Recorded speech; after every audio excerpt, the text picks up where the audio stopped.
3 TV shows, 3 asexuals. This is something that I never thought I would see happen. For the longest time, we've been holding on to one character who's claimed the label, that being BoJack Horseman from, Todd from BoJack Horseman, and a couple of characters who the asexual community has claimed without their identity being canon. So now we have 3 new players entering the scene, and I think it's important to discuss them because when the pool of representation is so small, it's very difficult to represent everyone because at the end of the day, all asexuals are different. So I think all 3 of these characters have strengths and weaknesses in the way that they are written. And so I will be discussing kind of their stories, what I like, what I don't love, in more detail later on. But first, I just want to start off by talking about these 3 TV shows and what they're all about. So the 3 shows that I'm talking about are Heartstopper, Heartbreak High, and Sex Education. These 3 shows do have a lot in common in that they feature a diverse cast, and it seems like they are actively trying to be quite progressive, trying to represent kind of as many little groups as possible.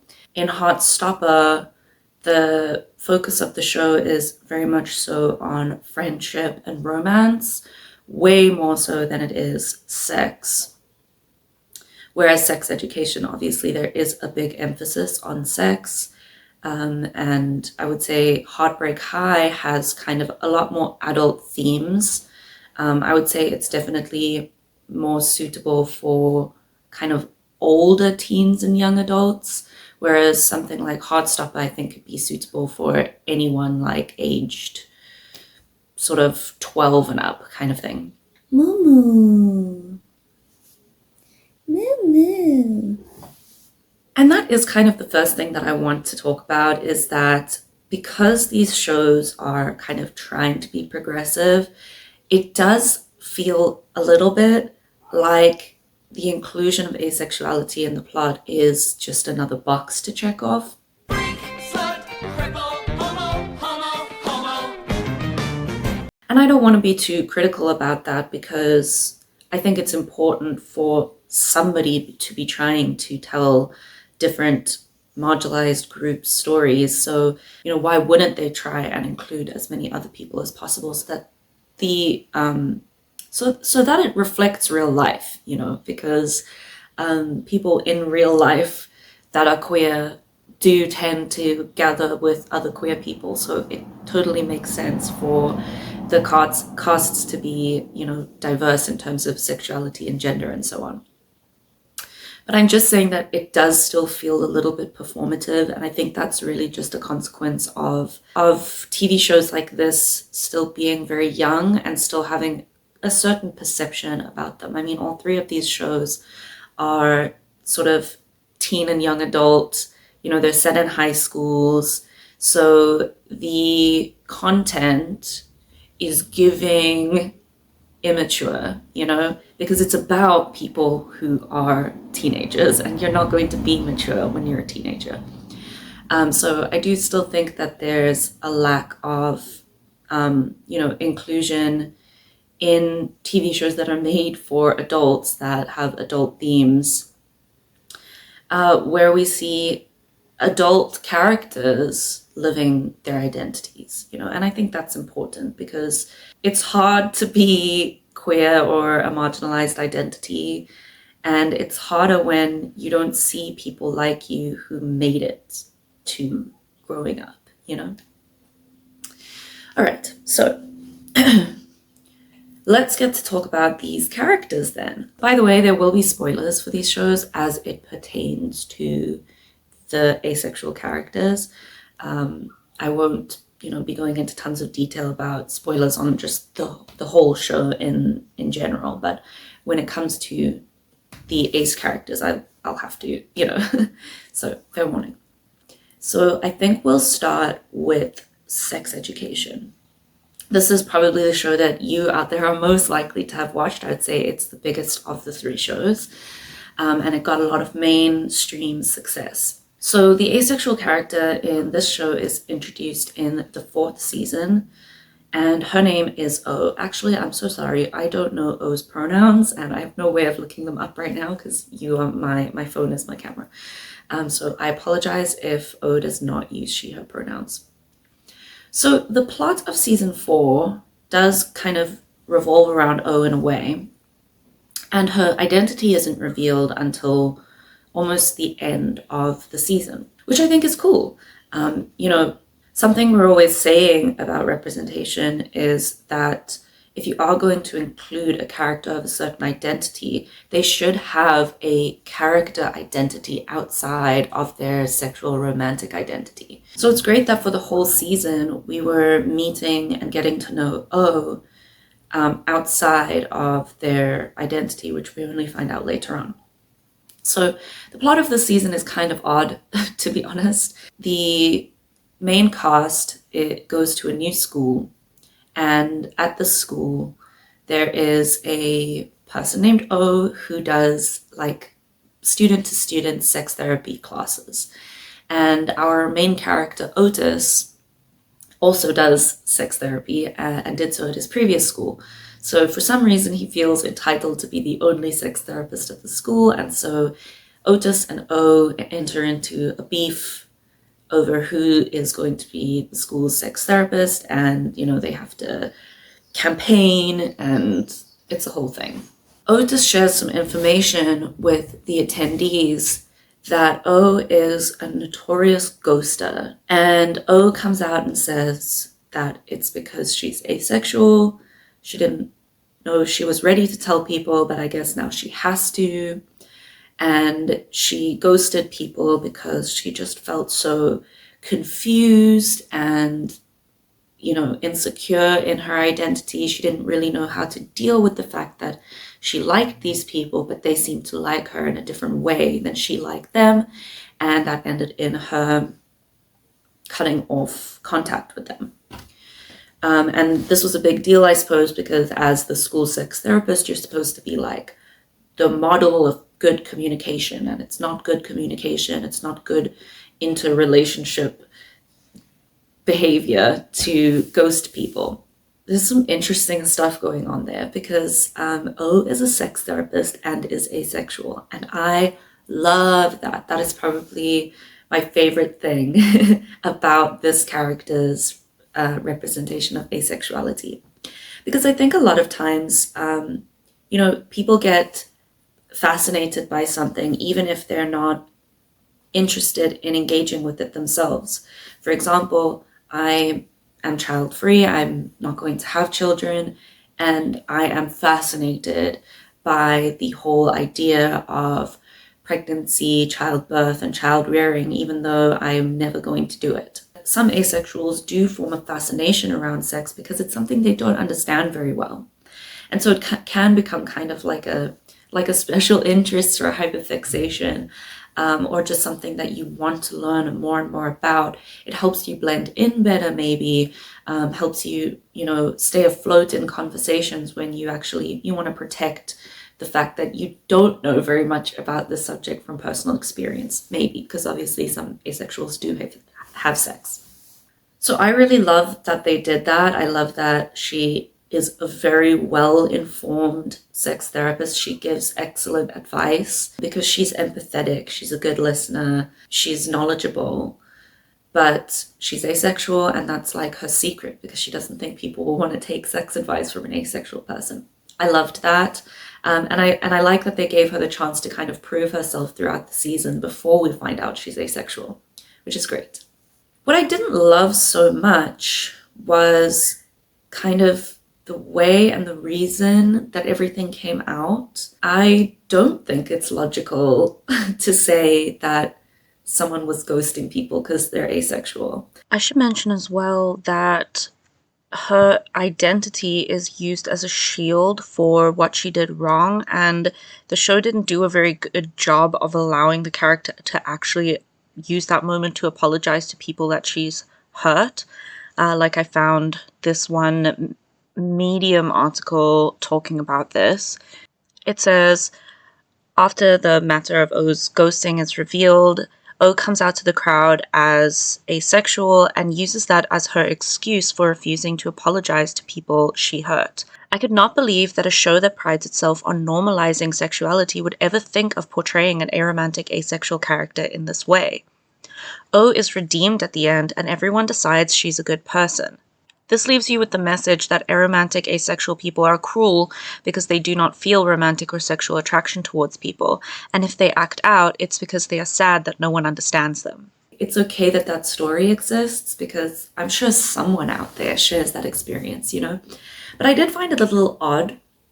And I think a lot of the reason for it is because the show conflates asexuality and aromanticism, which is so common. You hardly ever see the representation of just aromantics or just asexuals. And I guess it's because these characters are being written by allosexuals, and to an allosexual, romance and sex are impossible to separate. And so if somebody is without sex, they must be without romance too. That's what makes logical sense to the allosexual brain, whereas the majority of asexuals are not aromantic. So in this 2015 asexuality census survey thing, of the asexual group, 24.7% of those who identify as asexual also identified as aromantic, which means that about 75% of asexuals did not identify as aromantic as well. And on the other hand, 13.1% of non-asexuals said that they identified as aromantic. The majority of asexuals do pursue romantic relationships and might even pursue sexual relationships, but are missing that attraction. It's just a completely different drive. It's coming from a different place of desire or lack of desire. But so that was one thing that I didn't love about this character was, okay, she's ghosting her partners because she's asexual and she doesn't want romance? Question mark, question mark. Like, I think, you know, they didn't give it enough time. They didn't cook it. It wasn't fully cooked, and they should have just labeled her aro ace. That would have made a huge difference. Problem solved, right? And this is something we can learn for representation of asexuality in the future. And something that we're going to talk about again in our second TV show, which is Heartstopper. So let's talk about Heartstopper. And by the way, if you're a fan of sex education and you haven't watched Heartstopper, what are you doing? You have to. It's adorable. Heartstopper is this very warm and fuzzy show about queer teens figuring themselves out, dating and being friends. It's kind of like, what if you were queer and everyone was just chill about it kind of thing, which can be very healing for queer folks to watch a show where it's not always about just everything going wrong and everyone hating you and everyone persecuting you. Like, things can be normal. We can just be normal about things, you know?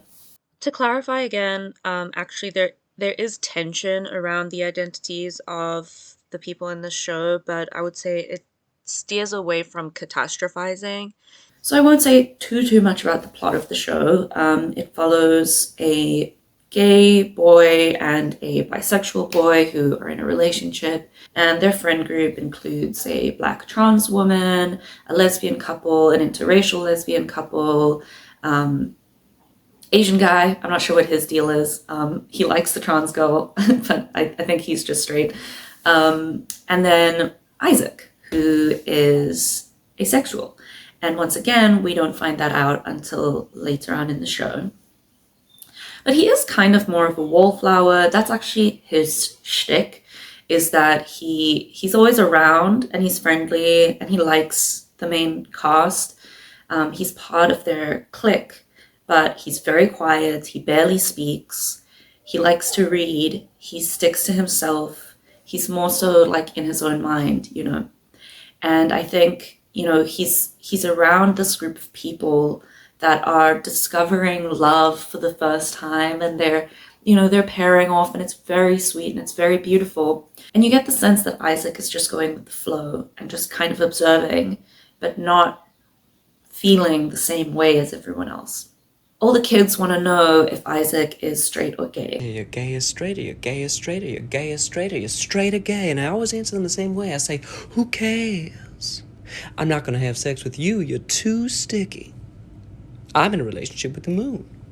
And he starts to feel a bit stressed about it because he doesn't know, because he's looking around and he doesn't relate to what he sees going on around him. And then he goes to this college art program thing, and he meets someone there who identifies as asexual, and they have done an art exhibition about their asexuality, and they talk to Isaac about it. And at that point he had been questioning a little bit. The identity was on his radar, and he learns about asexuality and he meets somebody who is asexual, and he totally opens up to the idea, and he accepts the label. And I believe he comes out to his friends. I can't actually quite remember.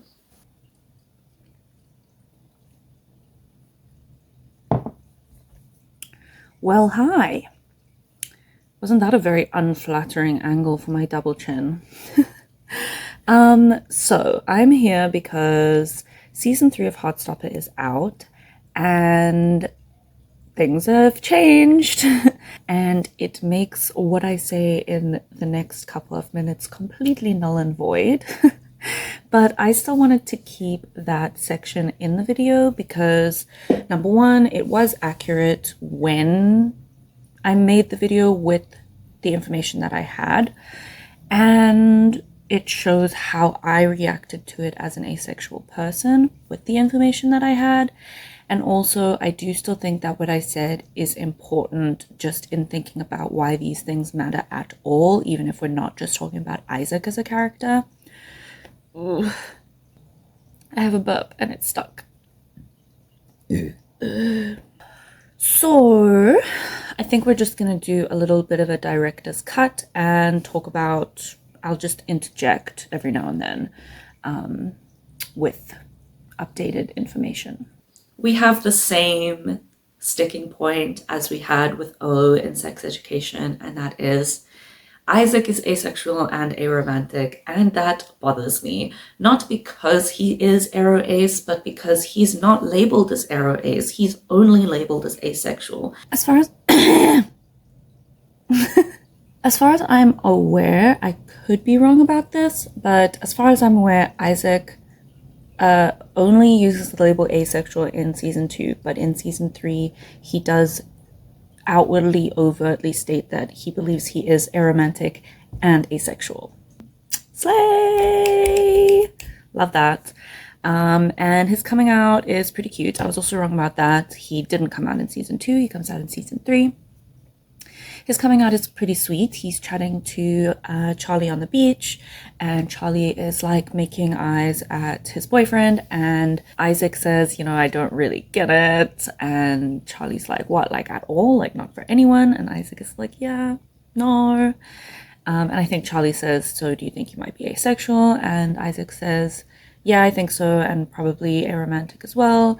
And Charlie says, would probably be okay if you told our friends. And Isaac is like, yeah, I don't think I want to yet. Also just because like not that many people know about being aromantic, and I don't really feel like I want to teach everyone right now. So I think that was really sweet because yeah, it is weird coming out as aromantic or asexual. There was a period of time, like soon after I started identifying as asexual, where I was coming out a lot. I guess that's like also just kind of quite a quintessential queer experience. But yeah, I found that quite relatable because I've definitely come out to people as asexual and then just been like either completely clueless, have no idea what it means, or they say like really out of pocket offensive stuff like oh, you wouldn't be if you got with me kind of thing. So there's the correction on that, and definitely big hearts to the creators of the show. I don't know if they made this change because they were always planning to, or if they got feedback about it from the viewers. Either way, I think it's great to listen to your viewer base and to correct your mistakes. Or if this was the plan all along, that's fine too, because Isaac is, as a character, is figuring things out in his own time. It's not, necessarily true that everybody figures out that they're aromantic and asexual at the same time. They might figure one out and not the other. And yeah, but I'm gonna let myself pop off, my past self pop off about how I felt about that when I didn't have the information that he is aro ace. Like I said, because I do still think that it matters when we're thinking about how to write good asexual characters in future. Because he's not labeled as aro ace, he's only labeled as asexual. And that's not fair because it's not true. And I think it would have been better for them to do one or the other or both and label it that way. Because think about the target audience for a show like this. Obviously, it's for traumatized adults who wish their childhoods went better, but it's also for teenagers, for young teenagers. And so here are kids who might be relating to what Isaac is feeling, and then they're not given all the facts, all the information about what it actually means to be asexual or what it means to be aromantic. They're not given that language, and that could have done so much good for people.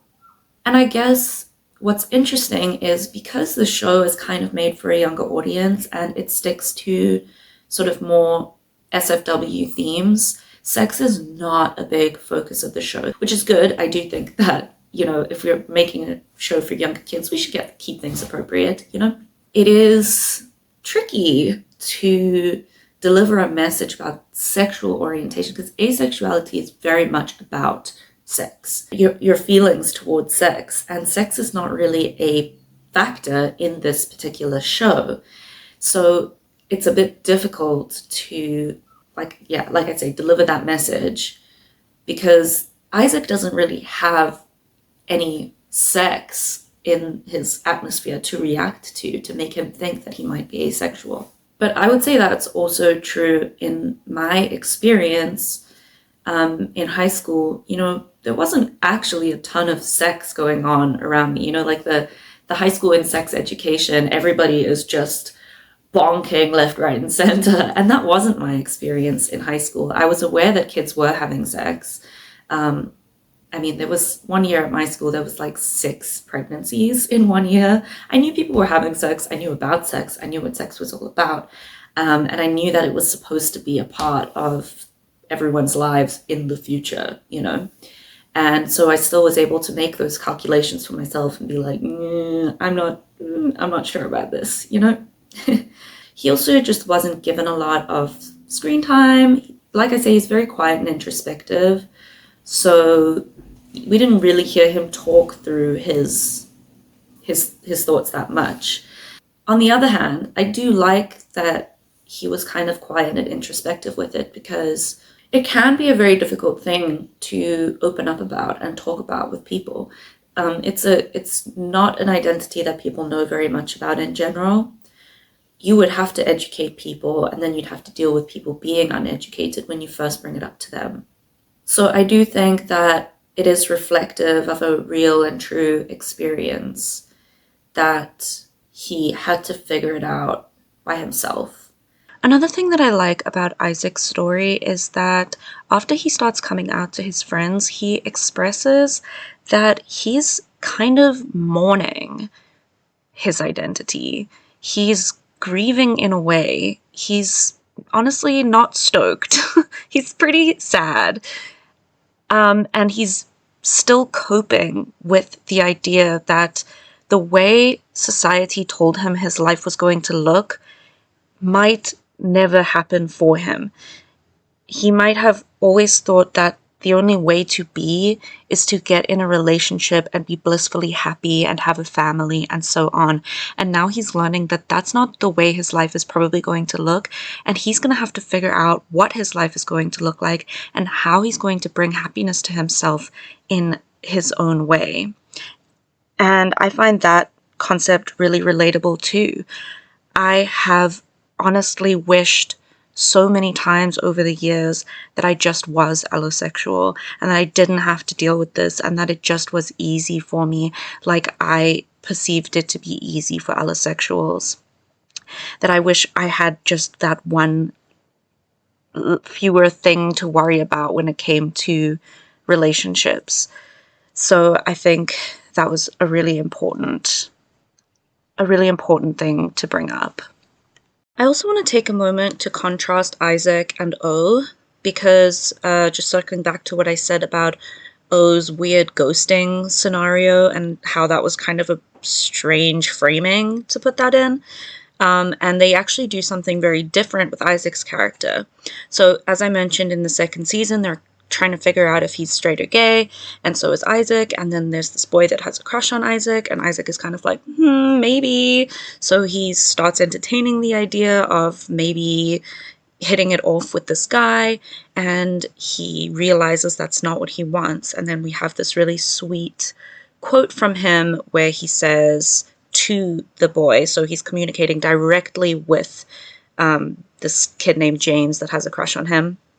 He says, "I don't know how I'm supposed to feel when I have a crush on someone. I read all these books where people are in love, and I still have absolutely no idea. I thought that I might feel that way about you, but then we kissed, and I just knew that I didn't. I think there might be something wrong with me." And that is such a ow, ow, ow, ouchie, painful, but beautiful statement, and I think a great way to model communication when you're figuring this stuff out, rather than just being like, well, I freaked out and I ghosted everyone and that's okay because I'm asexual and I was scared, so I don't have to apologize or hold myself accountable or behave differently. The last point that I want to make about Heartstopper is circling back to what I was saying earlier about the box checking of this genre of like queer TV shows. I would say Heartstopper is the biggest box checker of all three of these shows. Like I said, that's not a bad thing, and I think it's wonderful that they checked the box of having an aromantic and asexual character on the show. I guess it's just this feeling that this media needs to exist right now, but it still feels like training wheels for what we actually need to do, which is just kind of stir the pot a little with media that's reaching the eyes of your average Joe. You know what I mean? I guess these shows are almost like safe spaces, metaphorically speaking, and we need safe spaces too. It's just that I also wish that other spaces were safe as well. I wish all spaces were safe and not just the safe spaces. You know what I mean? Same deal like in public. Like, yeah, it's good to have like gay bars, but it would also be nice if queer people were not harassed or attacked at regular bars. You feel me? So yeah, that's all about Isaac from Heartstopper. So let's now talk about Heartbreak High. Like I said, Heartbreak High deals with a lot more mature themes, and I think that the complexity of this character in particular might be my favorite out of all three. Save the best for last. So the asexual character in Heartbreak High is named Cash. And how we meet Cash is very complicated. There is a content warning. Harper? I think it's Harper. One of the main characters is sexually assaulted by one of the Eshes, and Cash is able to prevent it from happening. All quite complicated, but at some point in this journey, Cash gets together with a character named Darren.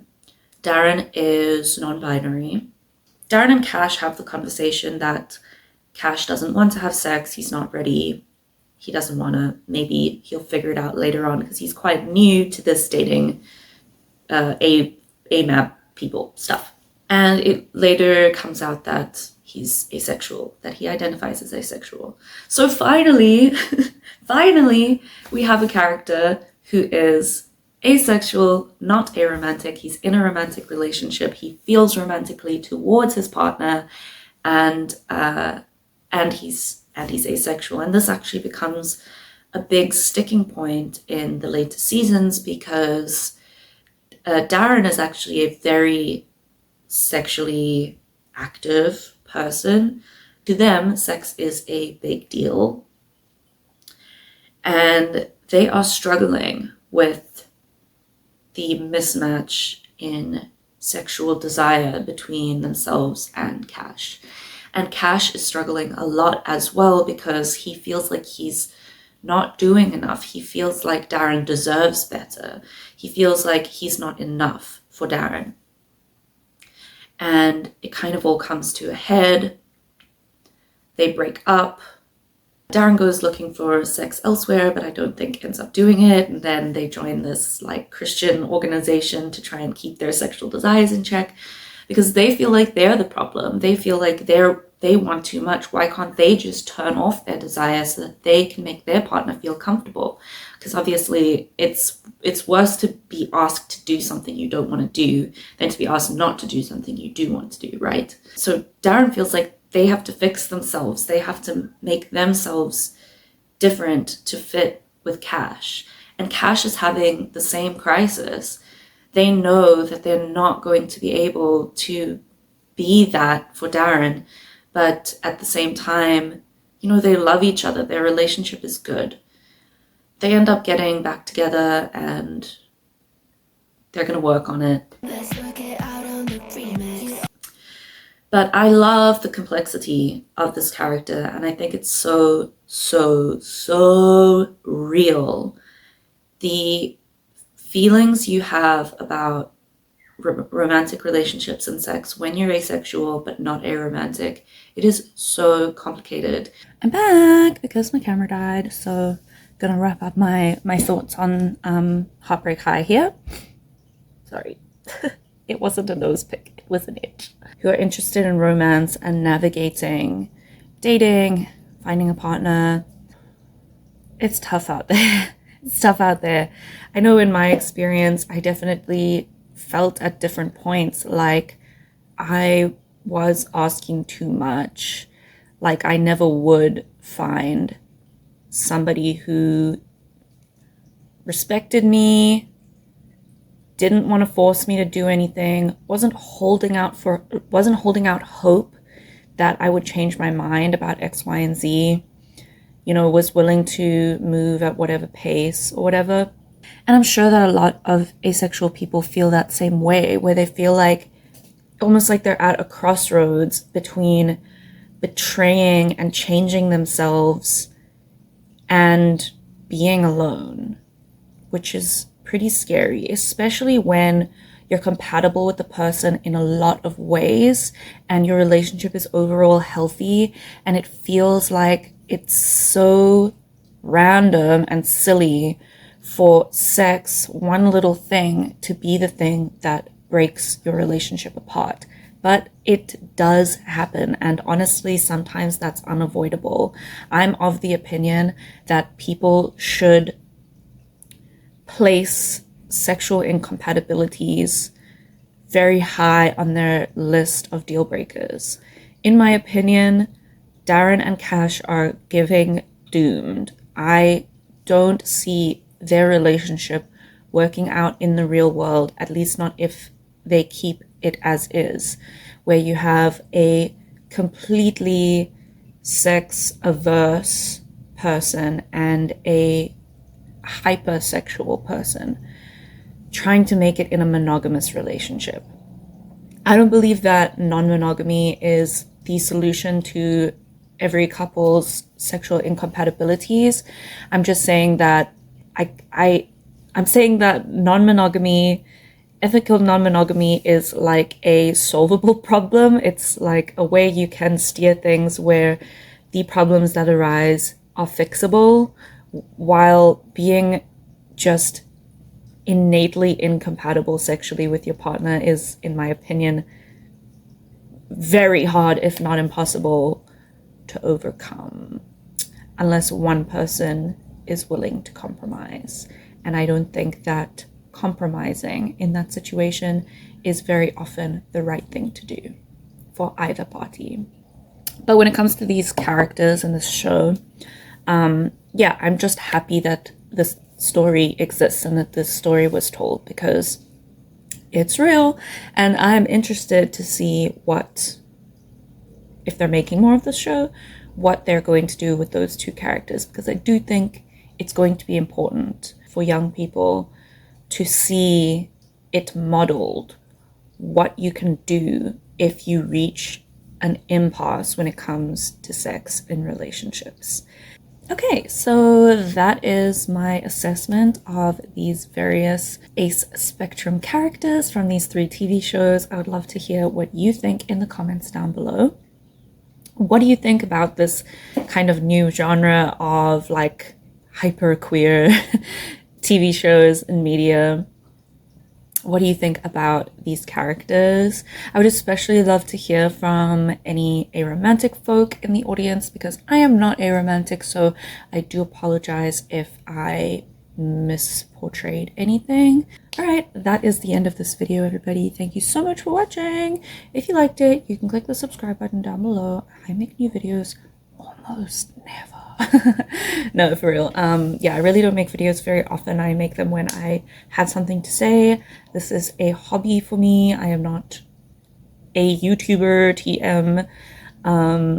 But yeah, I appreciate it if you do watch when I have things to say. I think that's really cute of you. So love you. Bye. Look at the kitty. Look at the kitty. Oh, burp. Burp. What do you think, Stripes? Oh. Hello. Oh, stretch. Hello. Hello. Burp, burp, burp, burp. A little baby.